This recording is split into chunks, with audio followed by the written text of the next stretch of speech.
너무 귀한 찬송 감사드립니다. 오늘 같이 나눌 하나님의 말씀은 잠언에 있는 말씀입니다. 잠언 23장 22절부터 26절 말씀입니다. 구약성경 936면에 있는 잠언 23장 22절부터 26절까지 말씀입니다. 찾으셨으면 같이 한 목소리로 읽도록 하겠습니다. 너를 낳은 아비에게 청종하고 내 늙은 어미를 경히 여기지 말지니라. 진리를 사되 팔지를 말며 지혜와 훈계와 명철도 그리할지니라. 의인의 아비는 크게 즐거울 것이요 지혜로운 자식을 낳은 자는 그로 말미암아 즐거울 것이니라. 내 부모를 즐겁게 하며 너를 낳은 어미를 기쁘게 하라. 내 아들아 내 마음을 내게 주며 내 눈으로 내 길을 즐거워할지어다. 아멘. 오늘은 어버이 주일입니다. 이 땅에 어버이 되신 모든 분들께 기쁨이 가득한 하루가 되시기를 주님의 이름으로 축원드립니다. 비전 예배도 한번 인사 나누겠습니다. 사랑합니다. 그리고 축복합니다. 오늘 잘 오셨습니다. 그리고 모든 어버이들에게 하나님 은혜가 있으시기를 주님의 이름으로 축원합니다. 아직 부모님이 살아계시다면 오늘 하루는 정말 극진하게 대접을 해드리고, 만일 부모님께서 하늘나라에 계시다면 지난 시간 부모님들께서 우리에게 베풀어 주신 은혜를 생각하면서 감사하는 하루가 되시면 좋겠습니다. 사랑하는 교우 여러분, 기독교는 어떤 종교입니까? 기독교에 대해서 설명하는 말들이 많이 있지만 기독교는 효의 종교라고 말할 수가 있습니다. 성경을 보면 이 효의 덕목이 아주 중요하게 다루어지고 있는 것을 성경의 곳곳에서 우리가 발견할 수가 있습니다. 먼저 하나님께서는 이스라엘 백성들에게 십계명의 말씀을 주시면서 인간과 인간이, 사람과 사람이 지켜야 할 첫 번째 그 계명으로 부모님을 공경하라는 말씀을 주셨습니다. 그리고 성경 말씀을 이곳저곳 보면 부모님을 공경하는 사람에게는 하나님께서 하늘의 복을 주고 부모님께 함부로 대하는 자에게는 하나님께서 징계를 멈추지 않으시겠다는 그런 말씀들을 우리가 많이 찾아볼 수가 있습니다. 더 나아가서 예수님께서는 우리들의 믿음 생활을 하나님을 아버지로 모시고 그 뜻을 받들며 살아가는 것으로 그렇게 말씀해 주셨습니다. 하나님 섬기는 것을 이 자녀와 부모의 그 관계로, 그 안에서 이루어지는 사랑의 교제로 이렇게 설명해 주셨는데, 이렇게 하나님을 아버지로 설명해 주는 그 사랑의 관계로 설명하는 그러한 종교가 세상에는 없습니다. 특별히 에베소서 6장 1절부터 3절 말씀을 보시면 기독교가 이렇게 말하고 있는 이 부모 공경에 대한 메시지가 아주 간결하지만 분명하게 요약이 되어 있습니다. 먼저 이 에베소서 6장 말씀을 보면 부모님께 공경하는 것이 우리가 따라야 할 인간의 도리이고 올바른 길이라고 말씀해주고 있는 것을 읽을 수가 있습니다. 자녀들아, 주 안에서 너희 부모에게 순종하라, 이것이 옳으니라, 이렇게 말씀해주는 말씀을 우리가 읽을 수가 있습니다.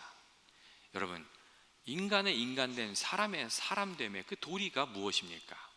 우리가 인간의 도리를 얘기하면서 가장 많이 얘기하는 것이 은혜를 알고 은하에 응답할 줄 아는 것, 감사할 줄 아는 것, 그것을 인간의 도리라고 얘기를 합니다. 예로부터 은혜를 모르면, 감사를 모르면 금수만도 못한 존재라고 그렇게 이야기하곤 했습니다.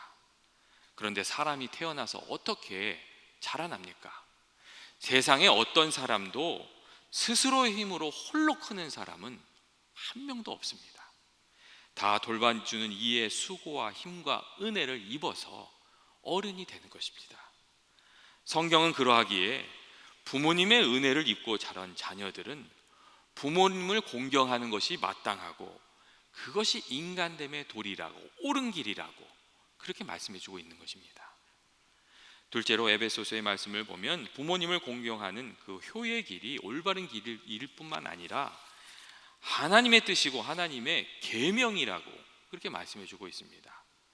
내 아버지와 어머니를 공경하라, 이것이 약속이 있는 첫 계명이다, 이렇게 말씀해주고 있습니다. 여기서 이 하나님께서 부모 공경을 계명이라고 말씀하고 있는 뜻은 부모님을 공경하는 것은 지켜도 되고 안 지켜도 되고 이런 것이 아니라 반드시 지켜야 되는 것이고, 부모님이 내게 어떻게 하셨는가에 따라서 이렇게 해도 되고 저렇게 해도 되는 것이 아니라 부모님이라면 마땅히 그냥 이렇게 해야 될 도리를 해야 된다는 그런 말씀입니다. 오늘날의 사람들은 주고받는 일에 너무나도 익숙해서 부모님을 공경하는 일까지 주고받는 것의 기준에 맞춰서 생각하고 행동하려는 경우가 많이 있습니다. 그런데 성경은 우리들에게 그렇게 말하고 있지가 않습니다. 성경은 부모님을 공경하는 것은 상황이나 조건에 상관없이 우리가 지켜야 할 법이라고, 하나님의 말씀이라고 그렇게 가르쳐주고 있습니다. 그리고 마지막으로 에베소 6장 말씀을 보시면 부모님을 공경하고 효를 다하는 것이 참 인생의 길이고 하나님께 복을 받는 길이라고 말씀해주고 있는 것을 읽을 수가 있습니다. 부모님을 공경하는 것이 약속 있는 첫 계명이라고 말씀하시면서 이로써 내가 잘되고 땅에서 장수하리라는 말씀이 있습니다. 성경이 말하는 잘 사는 길, 하나님께 복 받는 길은 부모님을 공경하고 효를 다하는 길이라고 분명하게 말씀하고 있는 겁니다. 인간적인 안목에 부모님이 부족해 보이더라도 내 할 도리를 다하고 부모님을 공경하면서 살아가는 것, 그런 사람에게 하나님이 복을 주신다고 성경이 아주 분명하게 말씀해주고 있습니다. 여러분, 우리들의 삶에 이 부모님을 공경해야 된다는 것은 너무나도 당연한 겁니다. 그런데 무엇이 문제입니까? 사람들이 누구나 부모님께 효를 다해야 되는 줄 알지만 그렇게 하지 않는 것이 문제입니다. 부모님을 공경하는 일을 등한히 하면서 살다가 부모님이 떠나신 후에야 뒤늦게 후회하게 되는 것, 그것이 우리들의 문제입니다. 이런 후회와 인간의 어리석음은 예나 오늘이나 변함이 없는지 예전에 율곡 이이도 이런 말을 했습니다. 모르는 사람이 부모에게 효도해야 하는 것을 모르는 사람이 없지만 정말 효도하는 사람이 적은 것은 부모의 사랑을 깊이 깨달은 이가 많지 않기 때문이다 하는 그런 이야기를 했습니다. 부모님의 곁에 있을 때는 그 귀한 사랑을 깨닫지 못하고 살아가다가 뒤늦게 나중에 깨닫고 후회한다는 그런 이야기였습니다. 부모님이 떠나시고 나서야 그 빈자리가 세상에 어떤 것으로도 채울 수 없다는 사실을 깨닫고 후회하는 사람이 많다는 그런 이야기였습니다. 저도 이제 어머님 아버님이 다 80세가 넘으셨습니다. 근데 저는 여기에 미국에 있고 부모님은 한국에 계시다는 핑계로 이 효를 다 하지 못하고 또 그래서 부끄러울 때가 종종 있습니다. 특별히 장례식에 갔다 오면 그런 마음이 많이 듭니다. 특별히 몇 주 전에 이렇게 한국에 방문해서 부모님을 뵙고 왔는데 이렇게 나날이 약해지시는 모습과 또 제가 온다니까 한 달 전부터 손꼽아서 제가 오는 날을 기다리고 계셨더라고요. 그렇게 해서 막 음식을 준비해서 반갑게 맞아주시는 모습을 뵈니까 사실 개인적으로 굉장히 송구스러운 마음이 들었습니다. 있을 때 잘 해드려야 하는데 그렇게 하지 못하고 부모님은 늘 넘치는 사랑으로 대해주시는데 그 사랑의 만분의 일도 잘 갚지 못하고 살아가는 것. 그래서 이제 한국에서 미국으로 다시 돌아오는데 발걸음이 참 무거웠습니다. 사랑하는 교우 여러분, 정말 부모님의 자녀 사랑은 알면 알수록 그 깊이가 깊고 놀랍기만 합니다. 세상에는 어떻게 이렇게 부모님들이 이렇게 자녀를 사랑할 수 있는가? 우리들의 마음을 이렇게 두들기는 이야기들이 너무나도 많이 있습니다. 예전에 프랑스의 공군 조종사 중에 로멘가라는 사람이 한 사람이 있었습니다. 전쟁이 일어나면서 그 사람이 전투기 조종사로 이렇게 징병이 돼서 전쟁에 나가게 되었는데 그때 어머니께서 로멘가를 붙들고 기도해 주시면서 걱정하지 말라고, 두려워하지 말라고 용기의 말씀을 주셨습니다. 그리고 이 사람이 3년 동안 군 생활을 하는 동안 어머니의 편지가 매주일마다 이 로멘가에게 전달이 되었습니다. 그 편지를 읽으면 어머니의 사랑이 느껴지고 또 어머니가 그 용기를 주고 격려하는 말이 그 안에 가득 담겨져 있었습니다. 그래서 이 로멘가는 그 3년 동안 군 생활을 하면서 어려운 일이 많이 있었지만 그 군 생활을 잘 이겨낼 수가 있었습니다. 그런데 군 생활이 거의 끝나가는 3년의 마지막 제대를 몇 주 앞두고 있었는데 어머니의 마지막 편지가 그에게 찾아왔습니다. 그리고 그 편지에는 좀 뜻밖의 이야기가 적혀 있었습니다. 로멘가에게 내가 한 모든 일을 내가 용서했으면 좋겠구나 하는 짧은 구절이 그 편지에 적혀 있었고 그 이후로 어머니의 편지가 끊어졌습니다. 그리고 얼마 뒤에 이 사람이 군대를 제대해서 고향으로 돌아갔는데 고향에 돌아가서 이 로멘가는 수년 전에 어머니가 돌아가신 것을 갑자기 병에 들여서 갑자기 돌아가신 것을 알게 되었습니다. 어머니께서 질병으로 많이 아파하시면서 이렇게 고통을 당하셨는데 돌아가시기 전에 10일 동안 이 로멘가에게 보낼 250통의 편지를 쓰고 그것을 이웃에게 맡겨서 매주일 아들에게 보내도록 하셨다는 것을 이 로멘가가 나중에 알게 되었습니다. 어머니도 많이 힘들으셨는데 전쟁에 나가 있는 아들을 생각하면서 그 아들의 마음이 흔들리지 않도록 하기 위해서 어머니가 아픈 몸을 이끌고 매일같이 그 수많은 편지를 써서 남겨두고 가셨더라는 그런 것이었습니다. 사랑하는 교우 여러분, 부모님의 사랑이란 것이 어떤 것입니까? 자녀가 잘 될 수 있다면, 자녀가 행복해질 수 있다면, 자녀가 정말 건강하게 세워질 수 있다면 그 어떤 일이라도 할 수 있고 기꺼이 희생하고 또 그 고생을 기쁨으로 여기는 것이 부모님의 사랑입니다.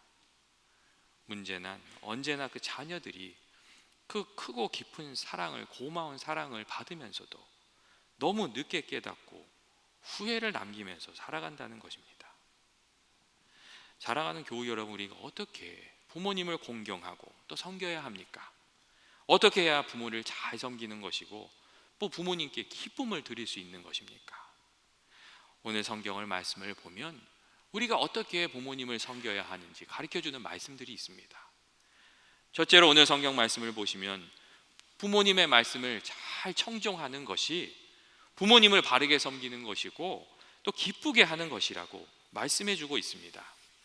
22절 말씀인데, 너를 낳은 아비에게 청종하고 내 늙은 어미를 경히 여기지 말라는 말씀이 있습니다. 여러분, 청종한다는 것이 무슨 뜻입니까? 귀 기울여 듣고 열린 마음으로 듣고 그 말씀을 따른다는 뜻입니다. 부모님께 효를 행한다는 것이 뭐 특별한 것이 아닙니다. 부모님의 말씀을 잘 듣고 그 뜻을 높이고 그 뜻을 따르는 것, 그것이 효를 다하는 것입니다. 어려서는 사람들이 부모님을 공경하고 그 말씀을 잘 듣습니다. 그런데 나이가 들면서 부모를 무시하고 부모님께 함부로 대하는 일들이 종종 일어납니다. 예전에 제가 중고등부 학생들을 가리킬 때 가끔 학생들이 찾아와서 부모님의 잔소리 한다고 막 불평하면서 투덜거리는 불평들을 들은 적이 많이 있습니다. 그리고 좀 똑똑하다는 녀석들 중에는 부모님이 자기는 그렇게 살지 못하면서 우리한테만 그렇게 잔소리를 한다고 불평하는 놈들도 있었습니다. 제가 그런 녀석들을 만나면 이렇게 이야기를 해주곤 했습니다.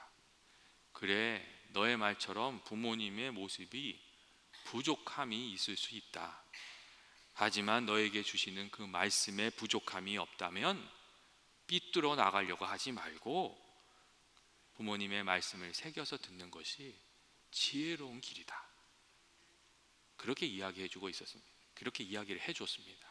그리고 야, 세상에 너를 진짜로 사랑해서 네 마음에 거슬리더라도 말을 해줄 수 있는 사람이 몇 명이나 있다고 생각하냐?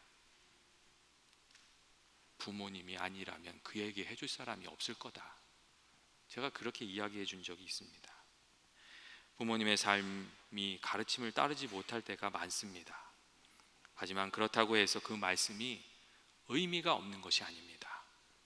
세상의 어떤 사람보다 우리를 잘 알고 사랑하시는 분의 말씀이고, 우리를 사랑하시기 때문에 그 자신의 인생의 경험을 담아서 들려주시는 말씀이기 때문입니다. 자신은 어렵게 썩게 살았으나 자녀들은 자신과 같은 실수를 저지르기를 원치 않는 그 사랑의 표현이기 때문입니다. 더 나아가서 우리가 기억할 점은, 우리가 부모님의 말씀에 귀 기울이고 그 말씀에 예, 그렇습니다, 이렇게 대답해 드릴 수 있을 때 부모님의 마음에 기쁨이 깃든다는 것입니다. 예, 알겠습니다. 예, 그렇게 하겠습니다. 우리의 말이, 행실이 그 말을 온전히 따르지 못하더라도 부모님의 말씀을 존중하고 귀 기울여 듣고 그것을 따르려고 노력만 해도 부모님의 마음에는 기쁨이 찾아든다는 것입니다. 반면에 부모님의 말씀이 조금 귀에 거슬린다고 해서 함부로 말하고 행동하는 것은 부모님의 마음을 아프게 하는 것이고 하나님께서도 기뻐하시지 않는 일이라는 것을 우리가 기억해야 됩니다. 둘째로 오늘 성경의 말씀은 부모님을 존중하는 것이 부모님을 바르게 섬기고 기쁘시게 하는 일이라고 가르쳐주고 있습니다.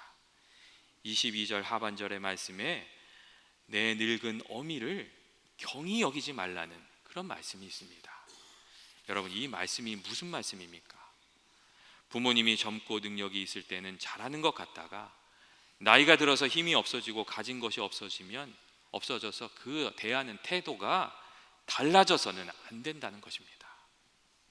부모님이 어떠한 모습이든 늘 신실하게 존경하는 모습으로 부모님을 섬겨야 된다는 그런 말씀입니다. 여러분, 부모님이 왜 그렇게 늙고 병드셨습니까? 또 약해지셨습니까? 다 자식을 위해서 헌신하면서 살았기 때문입니다. 자기 자신을 위해서 마음 놓고 먹고 입고 쓰고 즐기지 못했습니다. 그래서 부모님들이 작아지신 겁니다.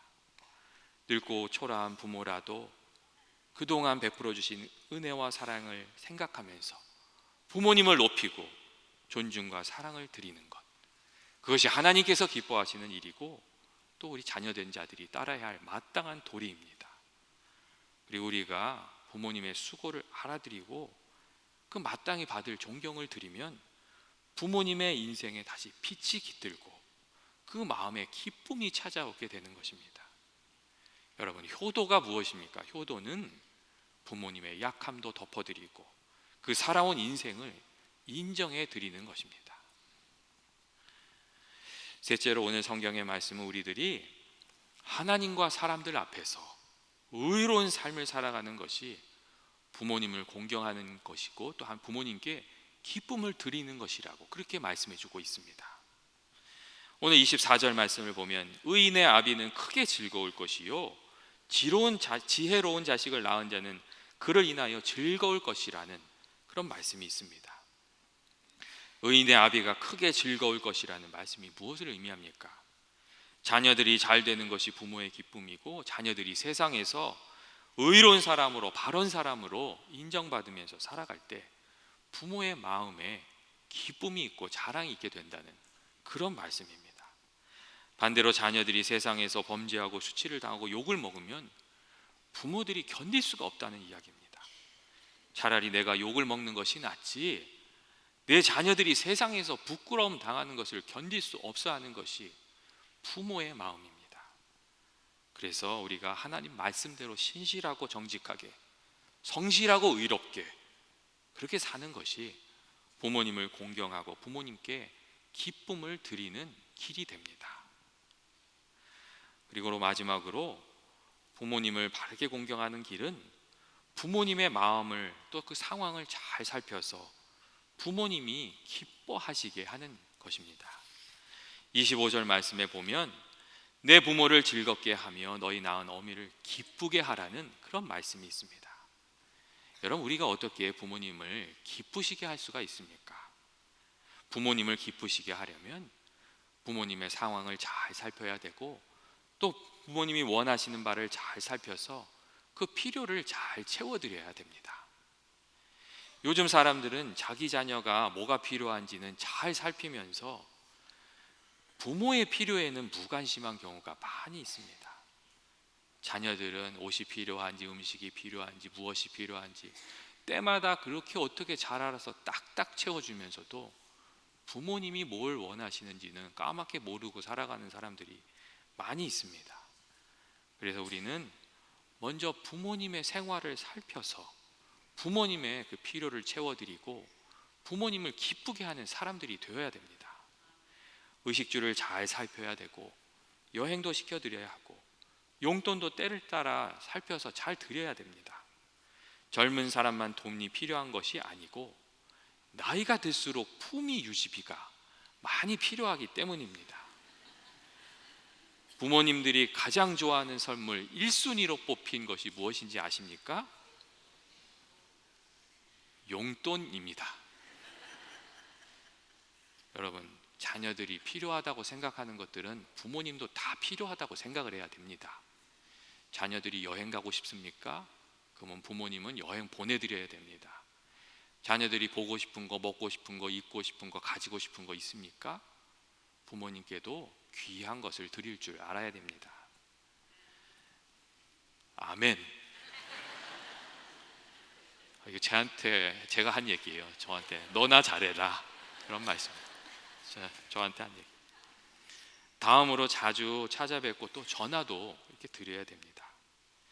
여러분, 부모님들은 자녀들을 만나고 싶은 또 이야기하고 싶은 마음이 많이 있습니다. 그래서 세상에서 가장 훌륭한 사람은 부모님 모시고 사는 사람이고 둘째는 자주 찾아뵙는 사람이고 셋째는 자주 전화를 드리는 사람이라는 말이 있습니다. 저도 예전에는 잘 몰랐는데 요즘엔 조금씩 배워가고 있습니다. 제가 새벽 예배가 끝나면 한국에 계신 부모님께 전화를 드려요. 그러면 한국에 계신 부모님이 여기 밤낮이 바뀌었잖아요. 그래서 전화 드리면 제 전화를 받고 이렇게 잠자리에 드세요.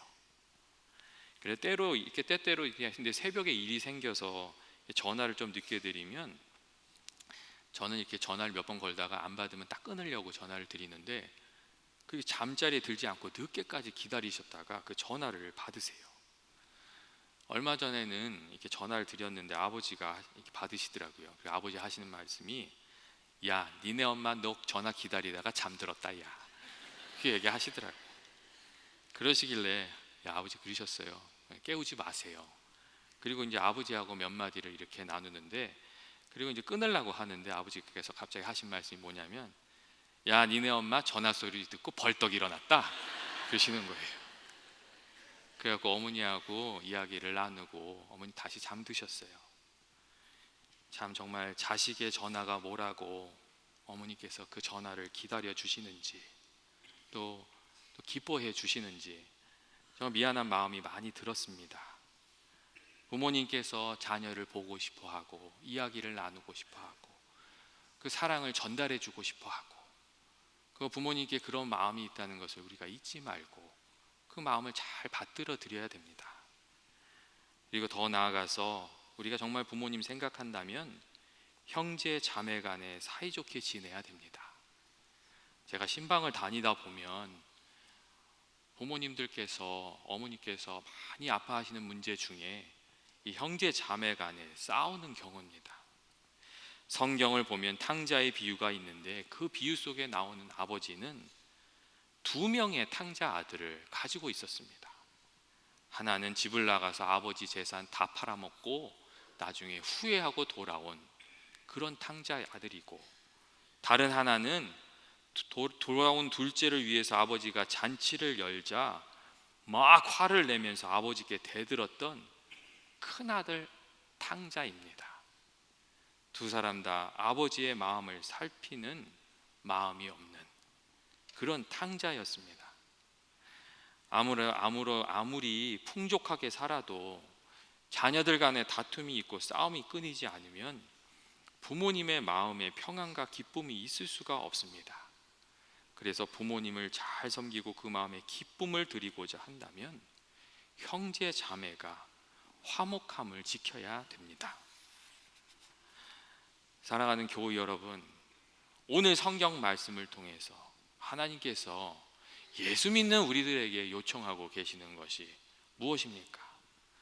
부모님을 귀히 여기고 그 말씀에 귀를 기울여서 청정하고 부모님의 그 마음에 기쁨을 드리는 삶, 그것이 하나님께서 믿음의 길 걸어가는 우리들에게 요청하시는 그런 것이고 하나님께서 기뻐하시는 삶이고 또 하나님께서는 우리가 그렇게 하면 복 주시겠다고 약속하신 그런 삶입니다. 연합의 모든 교우들이 정말 있을 때 잘해서 후회함이 없고 또 하나님께 귀한 칭찬을 받고 복을 누리는 모든 교우들이 되시기를 예수님 주님의 이름으로 축원드립니다. 기도하시겠습니다. 사랑과 은혜 많으신 하나님 아버지, 저희들에게 이렇게 육신의 부모님을 허락해 주셔서 너무나도 감사합니다. 우리 마음에 부모님의 은혜를 깨닫는 지혜로운 마음을 주셔서 주님의 말씀대로 부모님을 섬기고 그 마음에 기쁨을 드리는 우리 모든 연합의 교우들이 되게 하여 주시옵소서. 예수님의 이름으로 기도합니다.